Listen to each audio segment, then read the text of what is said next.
Please note, this episode of The Beef Edge was recorded before the outbreak of COVID-19.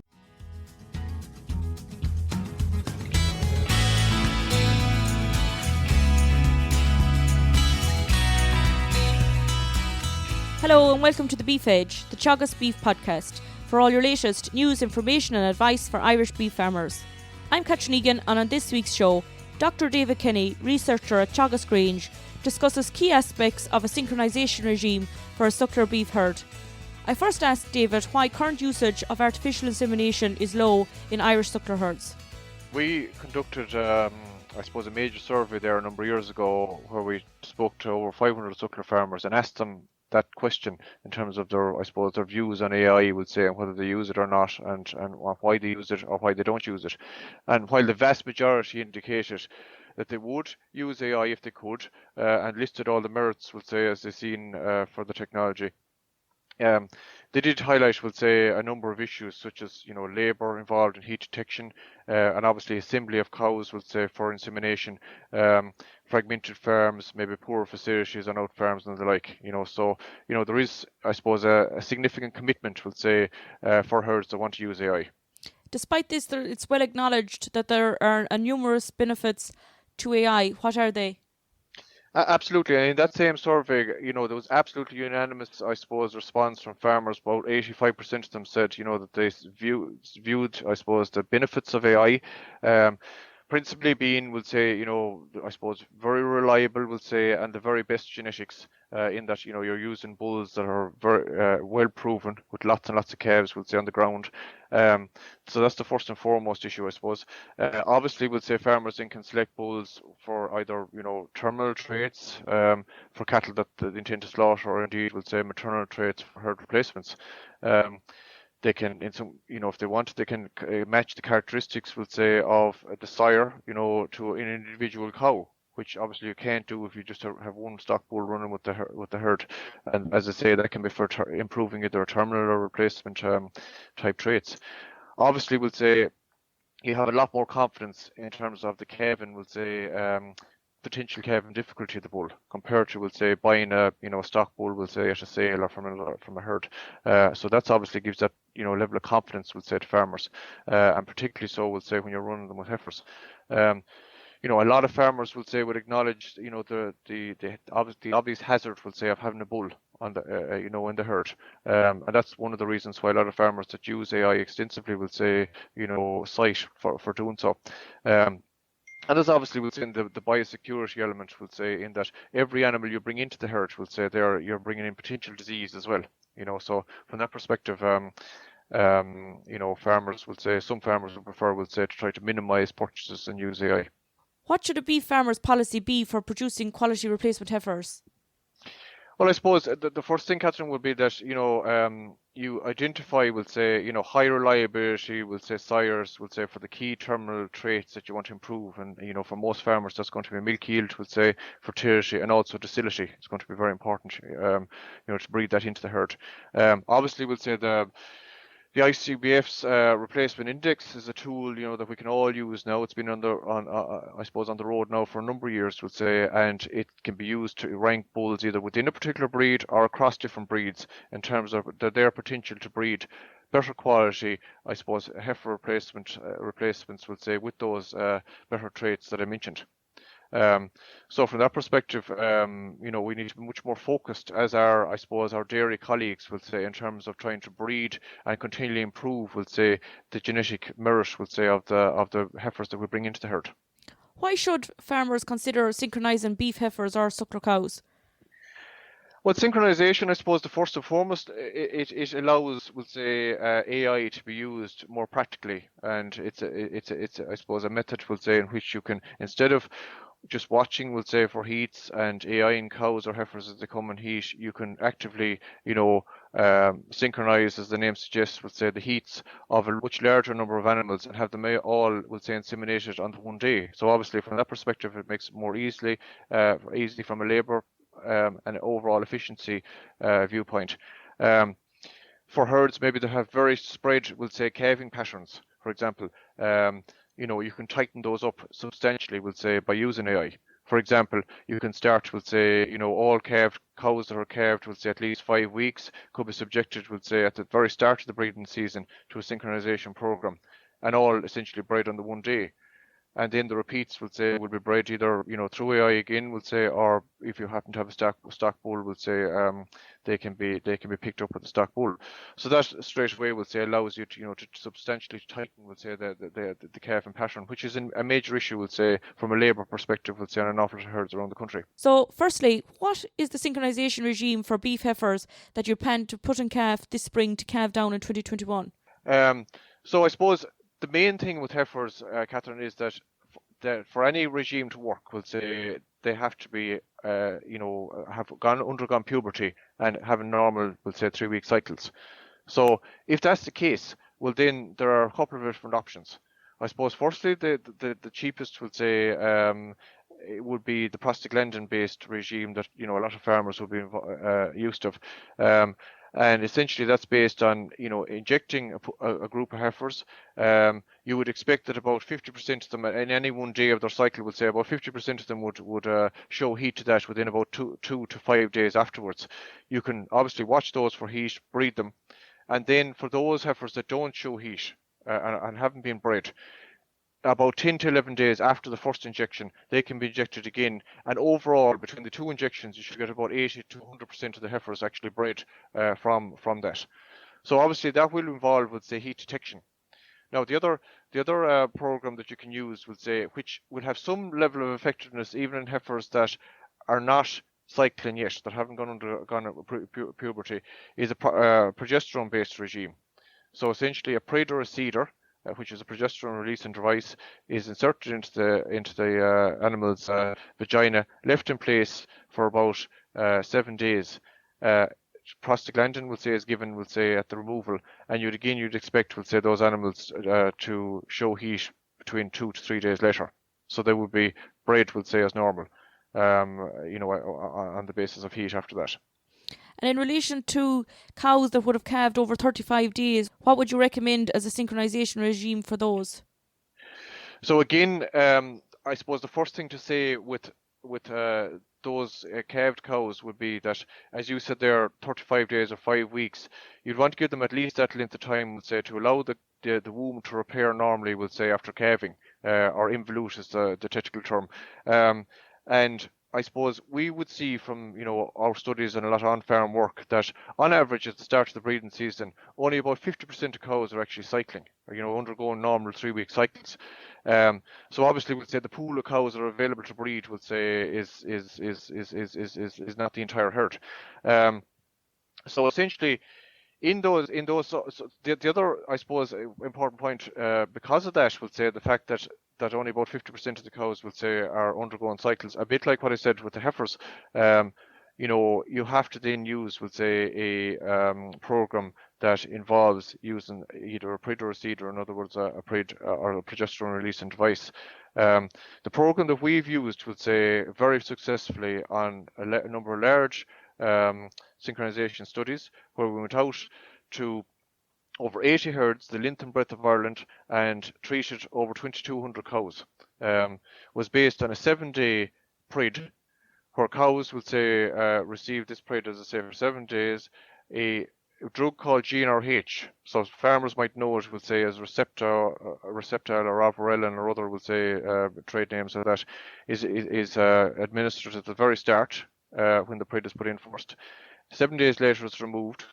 Then the animals would receive an injection of prostaglandin. And then you have the option of either breeding the cows as you see them coming in heat. So in other words, most of them will come in heat within about 3 days. Or if heat detection is an issue, you can decide, okay, I'm not going to watch any of them for heat, and I'm going to breed them all about 72 hours or 3 days after I removed the bred or seeder from the animals. So that's what we call a timed AI, or a fixed timed AI. So essentially, we call your AI man, will say, to be out, that three days, essentially 72 hours after, whenever you pulled or removed, will say, the breds or the seeder devices. So that allows, will say, I suppose, all cows to be bred, and under that type of regime, we would have seen pregnancy rates somewhere in the region of 55 to 65%. you know. And obviously, we'll say cows that don't become pregnant, the vast majority will cycle normally, we'll say, 3 weeks later, and they can be either inseminated again through AI, or indeed, if you have a stock bull, the stock bull will pick up those animals. So in that type of regime, we would have seen, we'll say, that in the first 3 weeks of the breeding season, or 3 weeks after you started, after that first AI, up to 80% of the treated animals will be pregnant. So it's a great way of actually tightening up, we'll say, the I suppose the breeding season, but also the subsequent calving season. And just to follow on, cows that you may not have seen on heat, what regime would you recommend for those? Well, that particular regime now, would say, works, ideally for those. So essentially, they need to have a for those to, I suppose, have any chance of becoming pregnant. We'll say they have to be treated with a progesterone releasing device. So essentially, a breeder or seeder. So that 7-day regime, we'll say, that I mentioned there, would be ideal for those animals. Now, you might expect a poor response in cows that haven't been, I suppose, undergoing normal cycles already, but certainly a high, at least it gives a good proportion of those the opportunity to become bred, which they wouldn't obviously have if they weren't treated.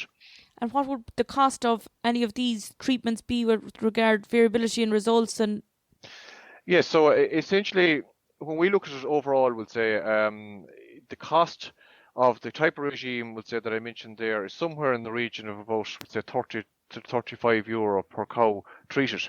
So obviously, we'll say then you have the AI costs on top of that, but a lot of farmers that would be carrying out these type of synchronization or timed AI programs would be able to negotiate, we'll say, with their AI provider, in that instead of paying an inseminator, on an ad hoc basis whenever a cow happens to come on heat, or a heifer, you can make a deal on the basis that you might have 10 or 12 or 15 or whatever number, will say, available on a particular day. So obviously then there's only one call out fee, and AI centres seem to be quite amenable, we'll say, to negotiating, we'll say, on insemination costs like that. in your opinion, how could success from a synchronization program be improved? Well, I suppose the first thing is to try to reduce that period between when the cows calve and when they actually resume normal cyclicity. Like in cows that calve in I suppose, moderate to good condition, typically on average you'd expect those cows, a high proportion of them, to have resumed cyclicity, to be undergoing normal cycles after about 2 months after calving. So, as I said earlier, those cows that are cycling at the start, we'll say, of a synchronization regime, have a higher, I suppose, probability, a greater success rate than those cows that are, as we call them, anestrus, or not cycling. So that's the first thing. After that, I suppose, as I say, having cows in moderate to good condition, would say, is certainly beneficial to the results.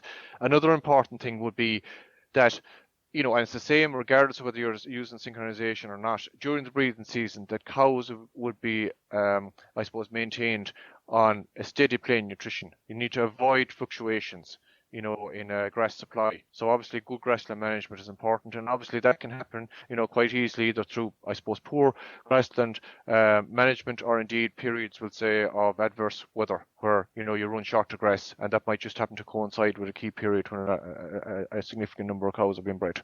I suppose, like anything, whether it's a vaccination program or it's a synchronization program or other, that farmers should adhere to the protocol and follow it regimentally, just to make sure that whatever, I suppose, the vet prescribes in terms of, let's say, the drugs, that they're administered at the right time as well. As 4 out of every 5 calves are produced from a stock bull, and taking into consideration the issues that you've discussed earlier, what advice would you recommend to farmers considering using AI on some of the cows this year, or on replacement heifers? Well, as I say, I think most farmers would acknowledge that there's a role, we'll say, for AI on every herd. So essentially, whether you decide you want to breed your heifers, you want to avoid having to buy, an extra bull, maybe an easier calving bull, we'll say, that you might run with your heifers, or indeed you want to try to breed replacements within the herd, we'll say, and having maybe a different bull, we'll say, with better maternal traits. So essentially, you can, number one, AI your heifers to very easy calving sires. And number two, you can identify maybe your best cows, your earliest calving cows, your cows, we'll say, with the best milkability, for example, that are weaning the heaviest calves, that those cows would be, I suppose, picked out and bred to high reliability bulls with, very good maternal traits. So those are the two, I suppose, are the two main cohorts, or the two main reasons, we'll say, potentially for using AI in at least, I suppose, a fraction, we'll say, or proportion of your herd. Following on, what have recent Teagasc studies on timed AI in beef cows indicated? Well, as I say, it can be the program that I mentioned there. Would say, and again, all of this is available. Would say on the Teagasc intranet, and again from proceedings from the last two open days we've had at Grange. And if farmers, particularly Teagasc clients, look back on their farm notes, would say advisory notes, there I would have covered this in a number of the last number of years in terms of the actual more detail on these protocols. But essentially, as I say, in cows that are calved, 5 weeks plus, we would have seen, we'll say, there those cows, we'll say, that are in moderate to good condition, that obviously don't have any womb, we'll say, infections or any problems of that, we'll say, which generally, we'll say, is a very, very small proportion anyway. And that are on a steady plane of nutrition, that you can get results, we'll say, of 55 to 65% of treated cows, we'll say, pregnant, and again, with no, I suppose, negative effects for their subsequent fertility. So as I mentioned earlier, in the farms that we've been working with, up to 80% of their cows, we'll say, of the treated cows, could become pregnant in the first 3 weeks, we'll say, of the breeding season, between the insemination following the synchronized heat, and then for either, being bred, any repeats, we'll say, being bred through AI or through a natural service bull. If a farmer was to put the synchronisation programme in place for either heifers or suckler cows, how will it affect the animal's future cycle or fertility? There's no effect. So essentially all you're doing with a synchronization program is interrupting, we'll say, or manipulating their current cycle. So there's no negative knock-on effects whatsoever, we'll say, for their subsequent fertility. In fact, there was a very, very large-scale study there published there a number of years ago in Brazil, just to give some context, where over a 10-year period they bred using synchronization each year, a very similar protocol to what I mentioned earlier, 20,000 heifers and cows. And each year, the results were more or less identical in that, somewhere between 50 and 65% pregnancy rates, we'll say, in those animals, with no carryover negative effects whatsoever, no evidence whatsoever of issues, we'll say, following those synchronization regimes. That's very interesting. As we approach the start of the breeding season, what pre-breeding bull fertility checks would you recommend? Yes, that's a very important question, Catherine, and I think it's something that farmers are much, much more aware of now, we'll say, than maybe in the past, in terms of, the importance, we'll say, to make sure that the bull, we'll say, is capable, we'll say, of getting cows and calf, essentially. So, the bull breeding soundness evaluation test, we'll say now, many more veterinary practices are set up, to conduct that.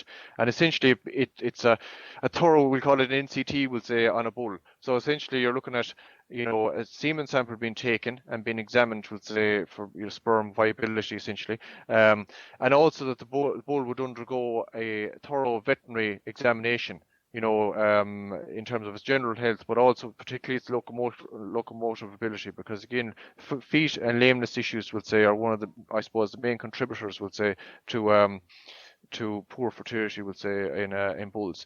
We know that, anything up to 1 out of 20 bulls can be totally infertile, even though they might have been fine the previous year. But more worryingly, up to a quarter can be subfertile. So in other words, when they're not under any pressure, they may well be able to get cows and calf. But, I suppose in the peak of the breeding season, that's when they get found out. And those are the bulls, we'll say, or those are the animals that cause the most hardship when it comes to the end of season scanning. Because you think, you don't see a high proportion maybe of cows, we'll say, cycling, or it's not as obvious as where the bull is totally infertile and where maybe you might be able to go in and take remedial action earlier.